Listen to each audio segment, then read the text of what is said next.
Estamos no ano do cuidado e a cada mês nós temos um subtema para preencher o tema maior, que é o cuidado. E temos então, através da Escritura Sagrada, aprendido a cuidar de coisas que nos são importantes. Eu gostaria que você pudesse pensar sobre a importância da pessoa que está ao seu lado, à sua esquerda, à sua direita.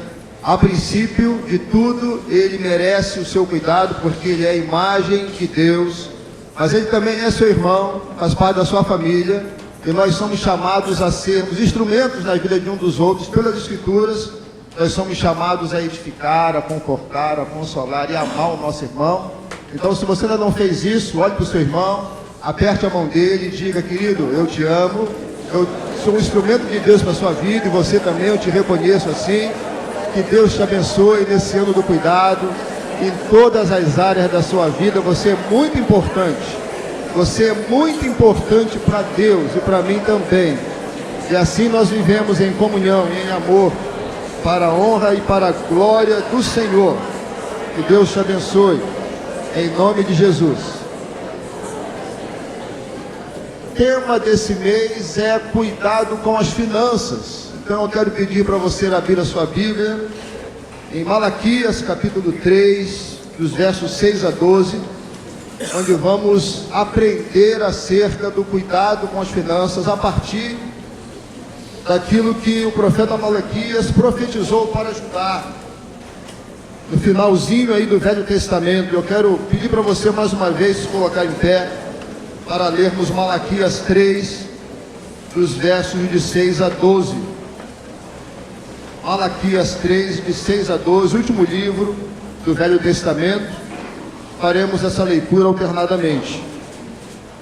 Porque eu, o Senhor, não mudo, por isso vós, ó filhos de Jacó, não sois consumidos. A igreja.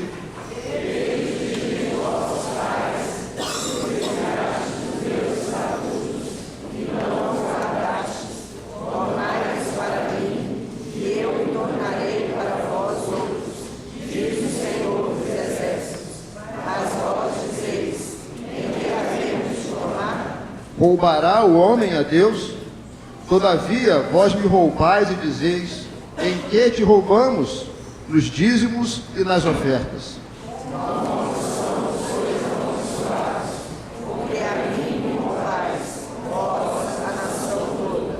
Trazei todos os dízimos à casa do tesouro, para que haja mantimento na minha casa, e provai-me nisto, diz o Senhor dos Exércitos, se eu não vos abrir as janelas do céu e não derramar sobre vós bênção sem medida.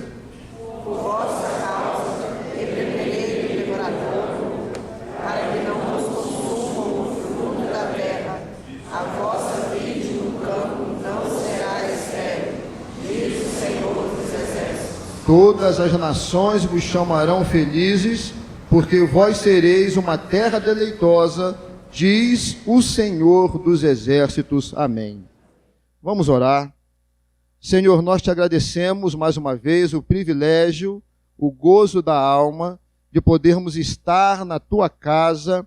A semelhança do Salmo 84, nós temos prazer em estar na casa do Senhor, nos seus átrios, para poder encontrar a família da fé, para poder comungar desse amor fraternal. Como é bom pertencer à família de Deus, mas também para entoar hinos e canções do profundo do nosso coração, que falam, ó Deus, daquilo que o Senhor é, da beleza do seu ser.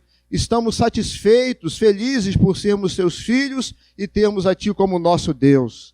E agora, Senhor, que Te louvamos, que Te adoramos, rogamos que por graça, bondade e misericórdia, o Senhor ministre ao nosso coração a Tua palavra, que é viva, que é eficaz, transformadora, libertadora, abençoadora, edificadora, que a palavra do Senhor nos seja ministrada através do Teu Santo Espírito.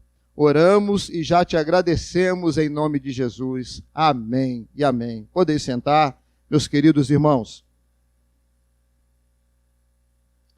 Conta-se uma história de um pai muito rico.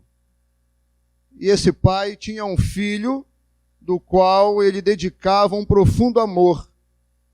E ele sabia que o seu filho gostava de uma fruta que na sua redondeza era muito difícil de encontrar, e eu acho que agora eu vou colocar água na boca de muita gente.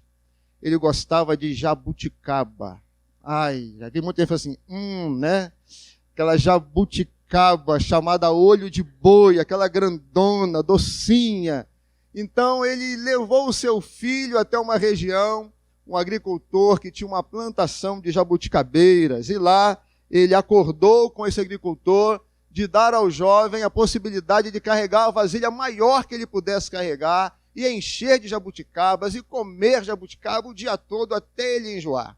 E ele acordou com esse proprietário, pagou o preço, levou o jovem, e lá o menino encheu aquela vasilha, sentou à mesa e começou a comer e se saciar, e o pai feliz da vida, porque ele era muito rico, estava satisfazendo a necessidade do seu filho.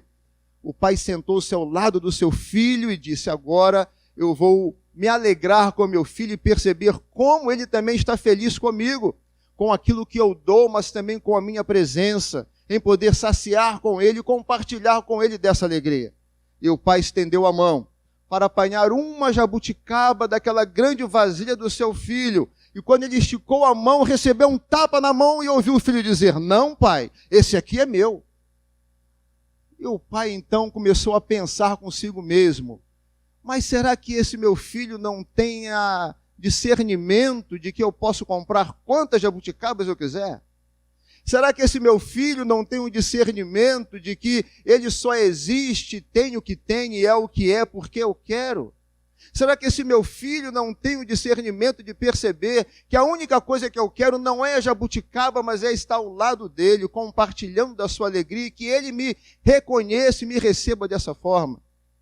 Aquele pai, se fosse um pai vingativo, poderia atribuir ou fazer coisas terríveis àquele filho, mas o pai nada fez. A única coisa que o pai descobriu é que o coração do seu filho ainda era um coração muito infantil.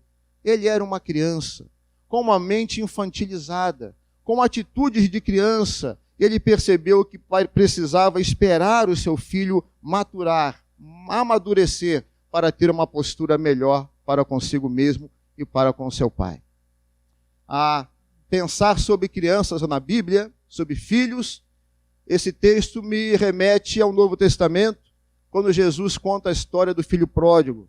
É o filho mais novo, é o filho maturo, que no seu relacionamento com seu pai, pede aquilo que lhe é de direito e abandona o seu pai, a comunhão com seu pai e sai de casa, e só depois ele cai em si e diz, eu preciso voltar.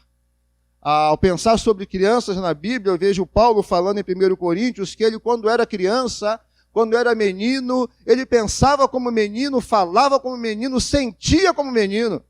Mas quando ele cresceu, quando ele maturou, ele abandonou as coisas de menino. Essa ilustração, meus irmãos, é para nos levar a uma introdução àquilo que Malaquias fala ao povo de Deus. Essa história nos serve apenas para nos apontar que Deus, muitas vezes, através dos seus profetas, revela quem nós somos. Na verdade, a nossa relação com Deus, com respeito aos bens materiais, e a consequência disso perpassa muito bem pela história que eu acabei de contar e por tudo aquilo que temos aprendido na Bíblia. E quando olhamos para nós mesmos, ficamos assustados. Quando muitas vezes damos um tapa na mão de Deus e dizemos, aqui não, isso aqui é meu. Vamos olhar para Malaquias e vamos ver o que podemos aprender com esse texto de forma muito sucinta, muito sintética. Gostaria de que você deixasse a sua Bíblia aberta para olharmos Malaquias 3, de 6 até 12. O verso 6 nos diz assim, porque eu, o Senhor, não mudo, por isso vós, ó filhos de Jacó, não sois consumidos.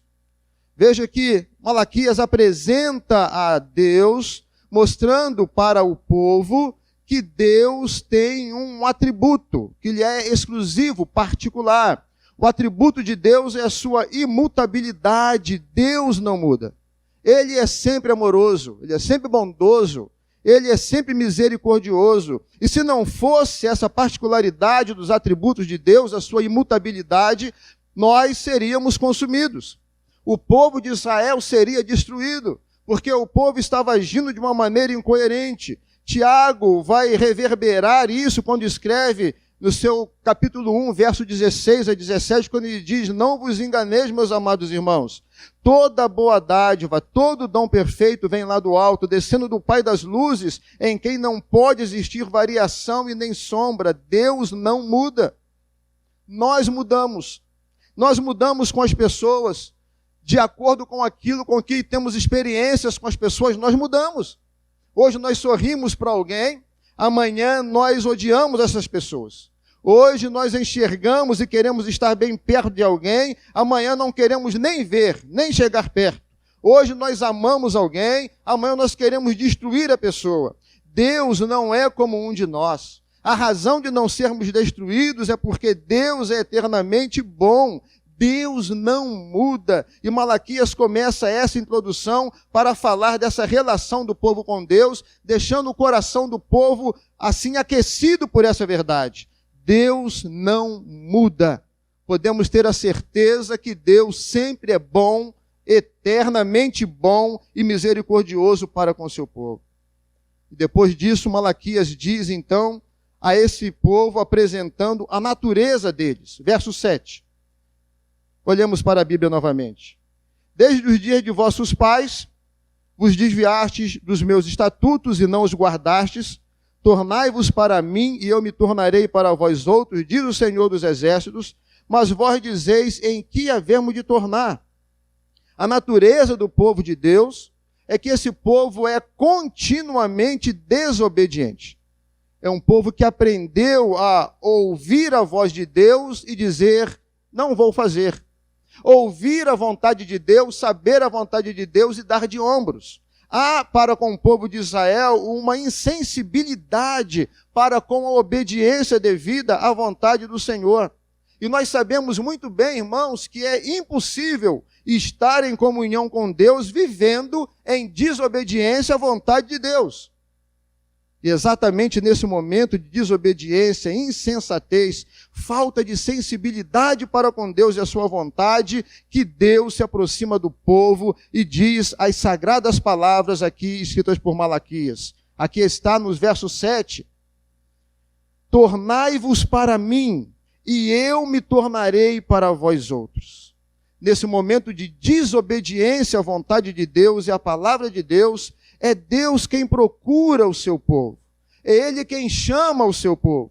É Ele que se aproxima do seu povo para uma reconciliação. Não importa o que o povo está fazendo, não importa a desobediência desse povo, Deus está sempre propondo uma mudança de comportamento, de mentalidade, de sentimento e de postura. É Deus quem procura o povo para voltar-lhe. Mas não voltar de qualquer jeito. Deus quer que esse povo se volte para Ele, mas como? Voltar com o coração arrependido, voltar com o coração quebrantado, voltar reconhecendo que errou, mas voltar reconhecendo o perdão de Deus, o amor de Deus que vai acolher, que não vai rechaçar, que não vai castigar, apesar dos erros. Deus está chamando: volte. Eu espero que você volte, eu quero que você volte. Eu quero ter uma relação bem afinada com você, mas volte quebrantado, volte arrependido, volte transformado. Agora, Malaquias revela que não voltar a Deus, o povo se coloca numa posição terrível. Verso 8, a Bíblia aberta, vamos ler. Roubará o homem a Deus? Todavia vós me roubais e dizeis: em que te roubamos? Nos dízimos e nas ofertas. Eles começaram a perceber que estavam distante de Deus. A não contribuir com o dízimo e oferta, não ser obediente à palavra de Deus, é se afastar de Deus. Deus está dizendo: volte, eu quero você de volta. Mas enquanto você não faz esse movimento de retorno, você está numa posição muito difícil, que é a posição de ser encontrado como ladrão de Deus. Por isso eu quero que você volte, a gente se reconcilie. Mas eles disseram: em que nós temos te roubado? Irmãos, esse é um mecanismo de defesa do ego que a psicologia, que a psicanálise encontram bem dentro do interior de cada um de nós. quando nós não queremos confrontar o nosso ego com os nossos erros, e sobre nós, uma vez, venha o peso da culpa, nós encontramos mecanismos de defesa. E um deles é a racionalização. E o povo está racionalizando, ou seja, encontrando razões que venham trazer palavras que venham sustentar o erro e trazer paz ao ego, trazer paz à sua mente. Por isso eles estão dizendo, olha, nós não temos feito nada, Senhor, não encontramos nada de errado para contigo. E qual é a forma como muitas vezes nós encontramos racionalização para não sermos fiéis ao Senhor nos dízimos e nas ofertas? Alguém diz assim, eu não posso ser dizimista nem ofertante porque eu ganho pouco. Uma forma de racionalizar, de explicar para o seu ego que você não pode fazer. O outro diz, o dízimo é meu, e eu administro como eu quero, dou aqui, dou acolá, ou dou quando eu quiser. É uma forma de racionalizar. O outro diz, o meu dízimo é uma quantia muito alta, por isso eu prefiro entregar menos. É uma forma de racionalizar. O outro vai dizer, eu estou cheio de dívidas, não posso fazer isso agora. O terceiro vai dizer, estou economizando, eu tenho um projeto na minha vida pessoal, não posso entregar o dízimo em oferta. E o outro vai dizer, como o texto lido pelo presbítero Eduardo, Deus ama quem dá com alegria. Mas quando eu vou levar o dízimo em oferta, eu sinto tanta tristeza, tanto peso, então eu não posso entregar isso, só vou fazer isso quando eu me sentir alegre. Não há dúvidas que existe um mar de racionalização para não entregarmos o dízimo. Mas, queridos irmãos, cada uma dessas falas, cada um momento de racionalização nosso, só serve para continuar a nos afastar de Deus e nos colocar nessa posição tão ruim, onde Malaquias declara, vocês estão numa posição de ser ladrões de Deus. Continua o profeta falando ao povo de Israel no verso 9. O que ele diz lá? Com maldição sois amaldiçoados, porque a mim me roubais, vós, a nação toda. O povo de Israel intencionalmente procurava roubar a Deus. Mas, na verdade, eles estavam roubando a eles mesmos, pois tinham total fracasso na colheita do seu plantio. E esta era a maldição do povo de Israel. Era não ter a presença de Deus e não ter a bênção de Deus nos seus negócios, a ajudá-los na sua prosperidade, que não é só prosperidade financeira, mas a prosperidade de Deus abarca todas as áreas da nossa vida. O povo estava se amaldiçoando a si mesmo quando não entregava os dízimos e ofertas, afastando-se de Deus e excluindo a bênção de Deus sobre a vida deles. Então, o profeta continua chamando o povo, apontando o caminho final, de um final feliz, onde o homem pode se relacionar com Deus e com seus bens de uma maneira correta para encontrar um final feliz. Está aí nos versos 10 e 12, finalmente. Olha a sua Bíblia e leia comigo. Trazei todos os dízimos à casa do tesouro, para que haja mantimento na minha casa, e provai-me nisto, diz o Senhor dos Exércitos, se eu não vos abrir as janelas dos céus, e não derramar sobre vós bênção sem medida, por vossa causa repreenderei o devorador, para que não vos consuma o fruto da terra, a vossa vide no campo não será estéril, diz o Senhor dos Exércitos. Todas as nações vos chamarão felizes, porque vós sereis uma terra deleitosa, diz o Senhor dos Exércitos. Como termos um final feliz? Como termos a bênção de Deus? Como agirmos com maturidade diante dessa questão dos dízimos e ofertas?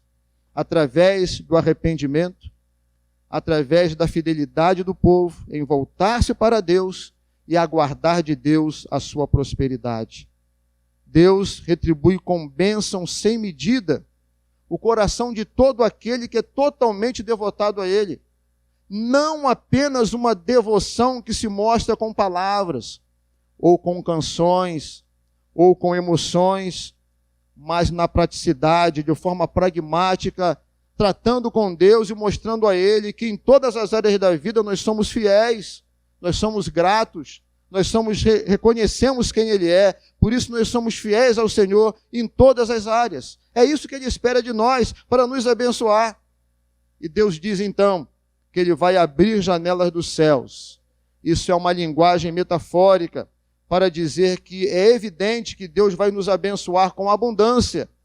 Deus derramando chuva de bênção sobre o seu povo. Deus derrama bênção sem medida, que não são proporcionais às ofertas que nós damos a eles. Mas Deus é muito mais liberal, muito mais bondoso do que nós pensamos.